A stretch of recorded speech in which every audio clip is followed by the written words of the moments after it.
مسلمانوں، سب نمازیں خصوصاً بیچ کی نماز یعنی نماز عصر پورے اہتمام کے ساتھ ادا کرتے رہو اور اللہ کے آگے ادب سے کھڑے رہا کرو. پھر اگر تم خوف کی حالت میں ہو تو پیادے یا سوار جس حال میں ہو نماز پڑھ لو.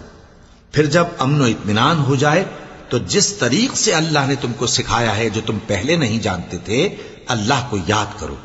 اور جو لوگ تم میں سے مر جائیں اور عورتیں چھوڑ جائیں وہ اپنی عورتوں کے حق میں وصیت کر جائیں کہ ان کو 1 سال تک خرچ دیا جائے اور گھر سے نہ نکالی جائیں.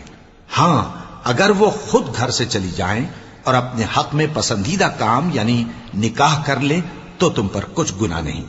اور اللہ زبردست ہے، حکمت والا ہے. اور مطلقہ عورتوں کو بھی دستور کے مطابق نان و نفقہ دینا چاہیے. پرہیزگاروں پر یہ بھی حق ہے.